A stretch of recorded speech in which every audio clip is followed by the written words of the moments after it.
Sori. That's Sparky. And Salty and Chip. Somebody said Melty, the lava lamp.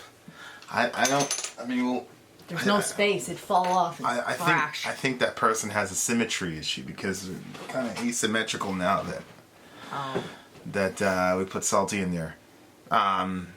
Okay, so this is we're gonna listen to some Slayer, and then later on in a couple hours we're gonna listen to Pink Floyd. The live listen. Couldn't be any Dark Side of the Moon. Couldn't be any more different. But here we are. So this is Hell Awaits from Slayer. I guess we did Rain and Blood. Rain and Blood was, I guess, the guys in Purgatory. Trapped in Purgatory. Mm-hmm. Then this one is Hell. So Hell Awaits. Oh, wonderful. Yeah. Good Lord. I seek refuge from Satan the accursed. All right, well, so let's go. This is Hell Awaits by Slayer. Hopefully, we're gonna be blessed with an amazing Kerry King solo.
Jesus of the soul cannot be saved. Crucify your soul, crawl on and soon shall follow me. This old damn that got found a slave for me eternally.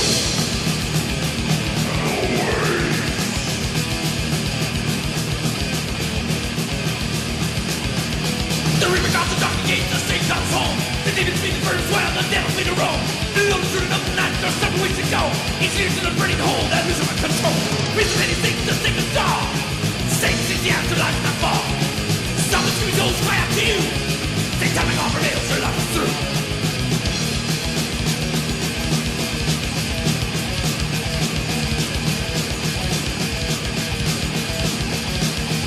Praise your morning when it's round. That's you show them about. For once so sinful can't be found. This evil's got all underground.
Well, all right. That was Slayer, Hell Awaits. It was pretty heavy.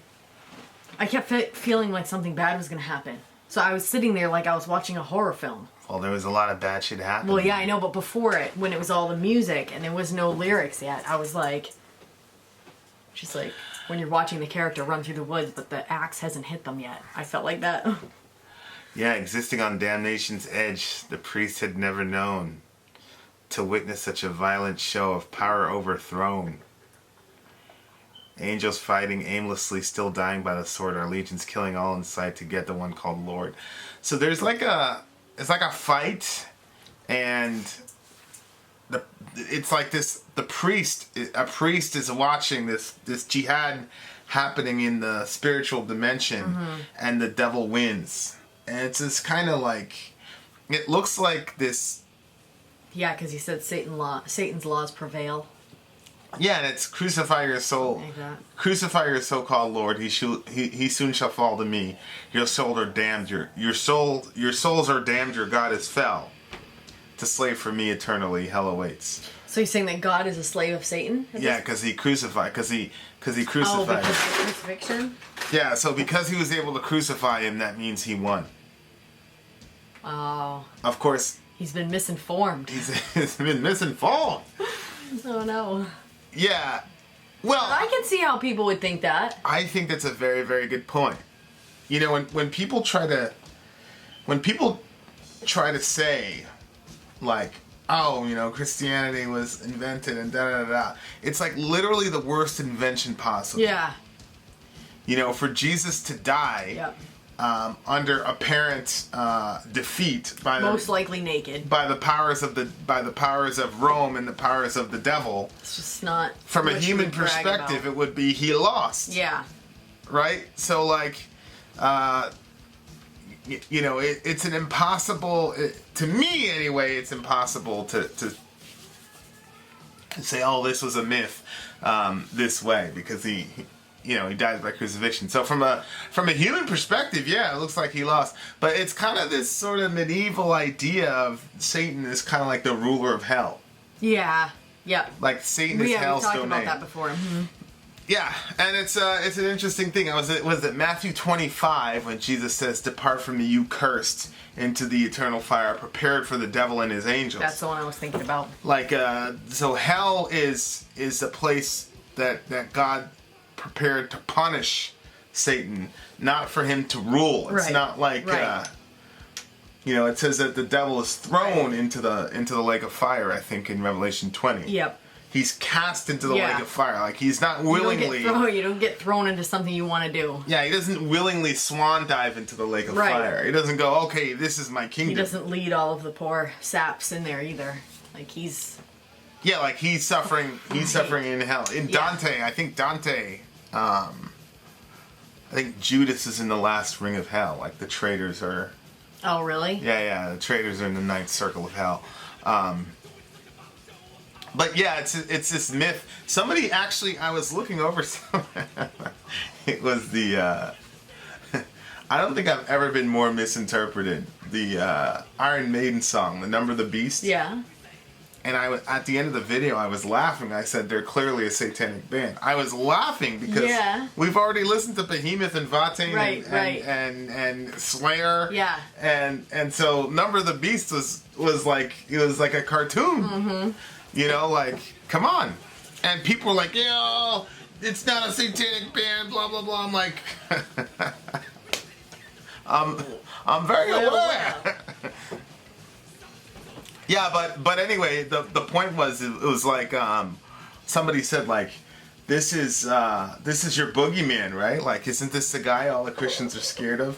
So, like, there was, like, a conversation between people about the video, and I was watching this conversation unfold, and they were like, and he was like, well, it's a Christian's boogeyman, so they're triggered because they're all scared of the devil. And So you were triggered? Yeah. That's funny. Well, it's one of those situations where they went into the situation assuming that would offend me or something like that. And so... But why? But when I was, you were laughing. Well... I don't know. They missed it.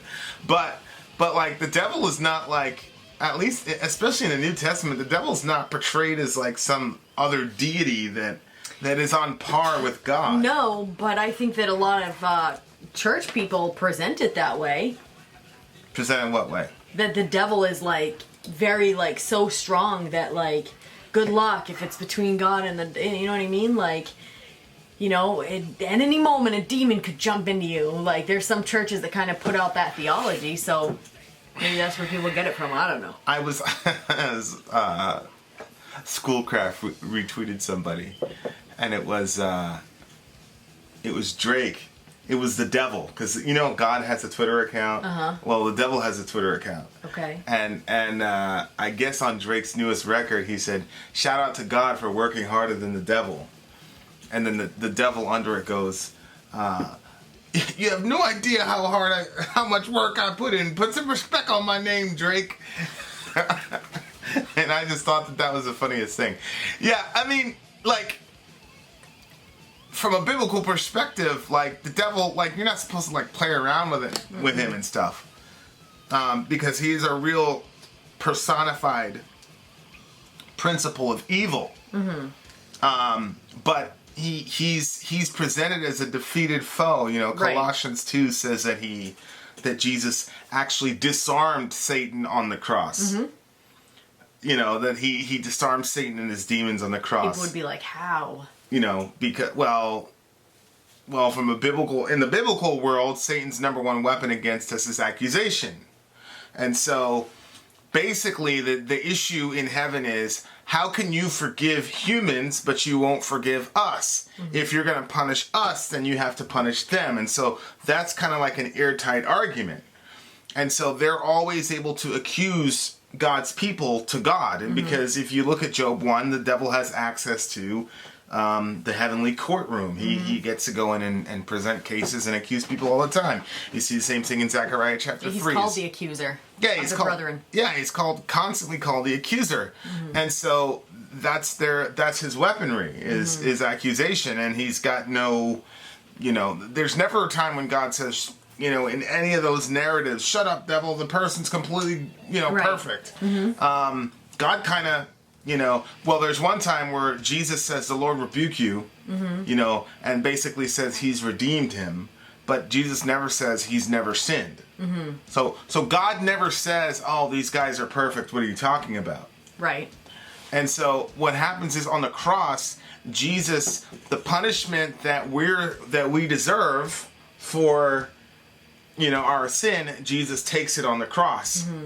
So then the next day when the devil goes to accuse us, God says, I'm sorry you don't have anything because I can justly punish you and forgive Vin and Sori because you have to bear the consequences of your sin, but Jesus stood in their place. Right. So their sin has already been punished, right. but yours hasn't been yet. So Satan is actually defeated on the cross because now God has found a way, and I'm using human language, to forgive us and punish them and still not compromise his justice in front of the courtroom of the universe. So like I can imagine being a devil and being like, and knowing this and being like, hey, write this. Yeah. It's kind of one of those things where you want to not deal with the embarrassment of the fact that you orchestrated Jesus' crucifixion. Yeah. And that's the very thing that defeated you. No! Awkward.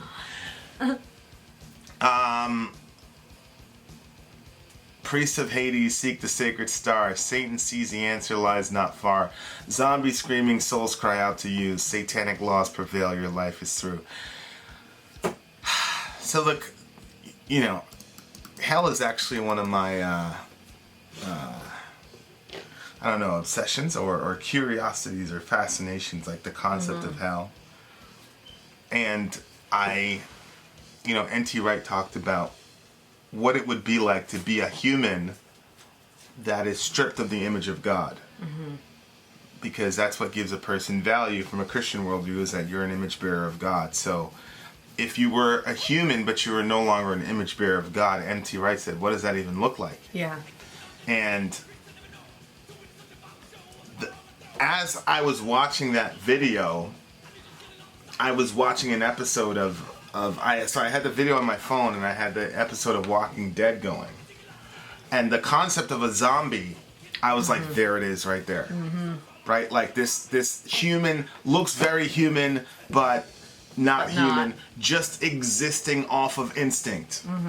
So like not an animal, but no longer human. Are they consumers? Zombies? I've never even watched anything with zombies in it. But they just eat, they just kind of walk around and then they're just driven by instinct. Yeah. Like the drive to eat and consume is like everything that they are. Yeah. And so like you'll watch Walking Dead and they'll just bang, bang, bang, and they'll just take out all the zombies and you don't care.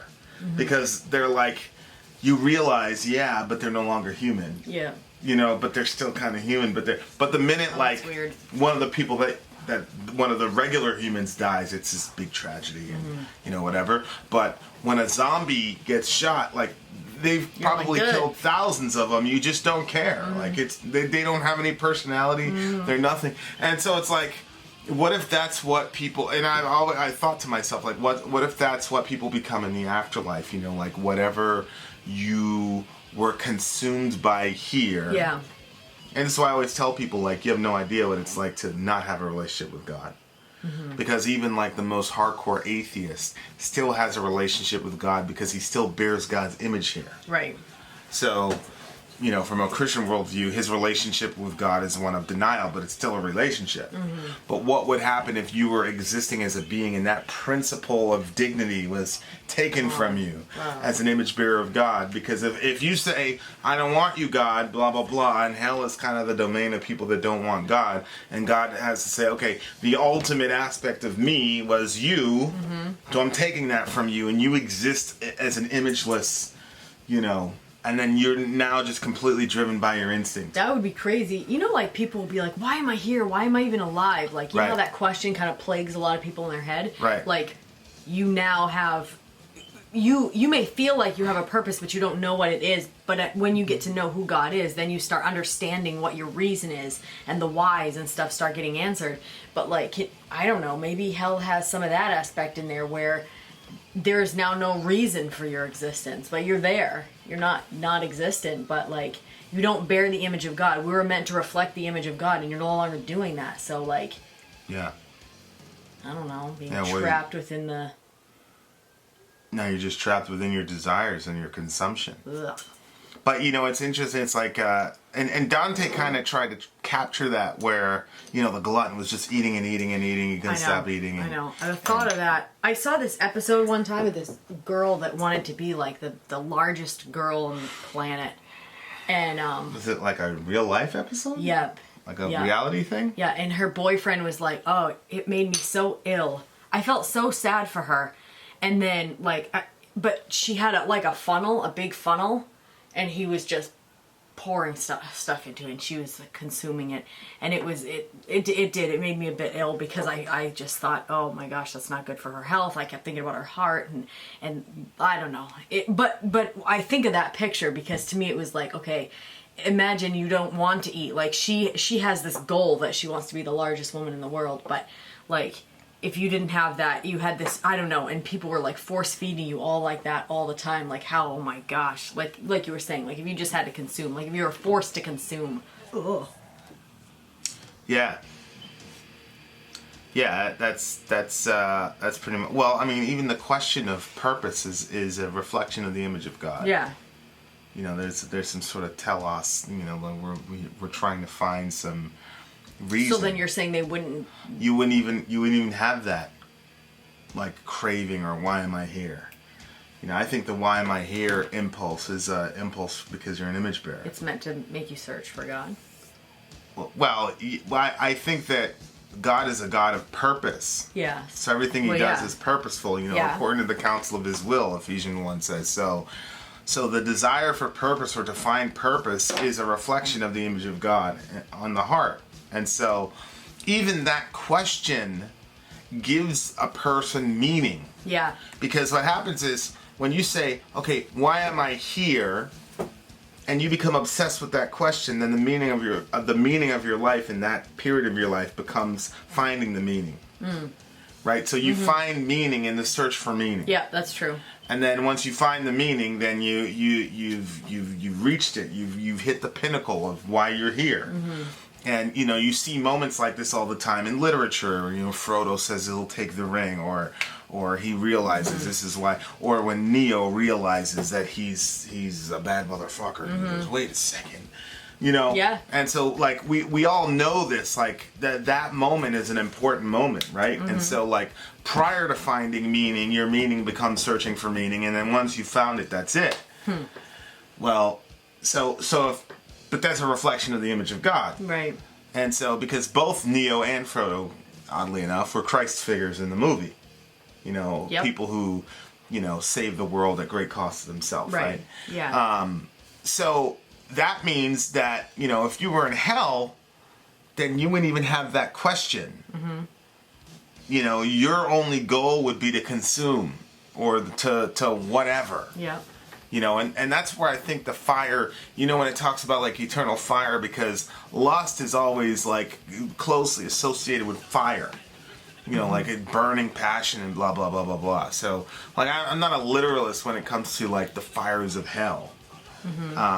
I just think it's like, I just think that there's many different versions, and I don't think God is, you know, I think, you know, if you're a power-hungry person, I don't even know how that works. If you're a money-lusting person, which I always say, like, people don't lust after money, they lust after the power that money gives them. So what does that look like? Yeah. You know, the extreme end of always wanting money and power. What does that look like in an eternal sense with no yikes? So, you know, right now, like, you know, Jordan Peterson talked about this where he was talking about people reading the Bible and how important it is to read the Bible. Interesting. And he was saying that, look, the Bible was written for people that didn't have your technological and scientific knowledge.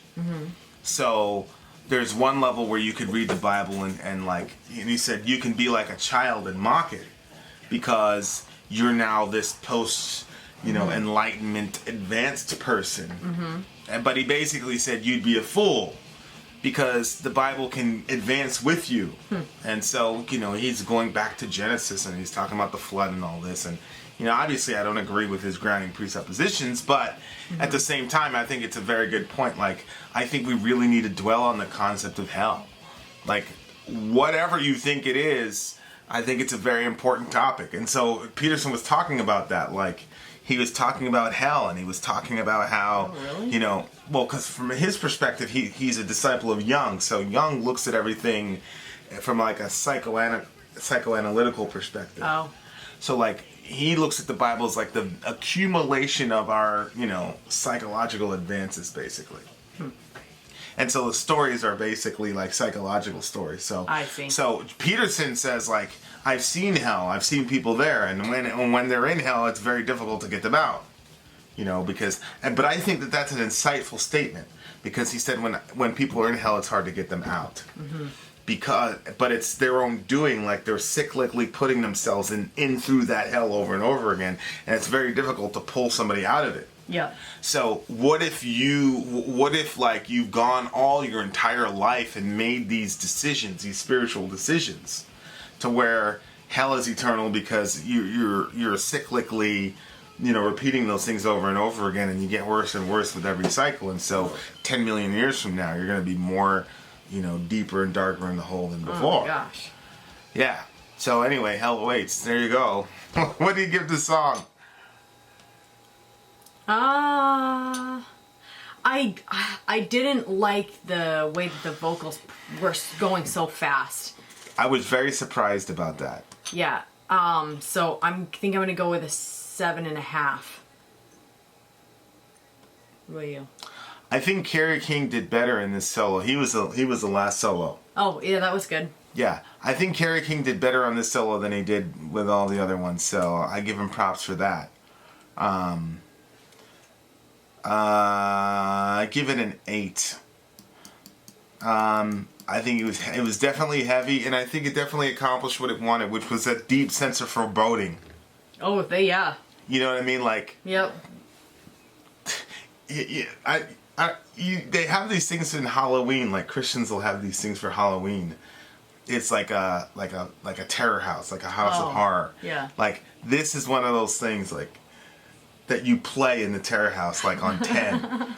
Did you guys know that Christians can't celebrate Halloween because it's the devil's time, the devil's playground?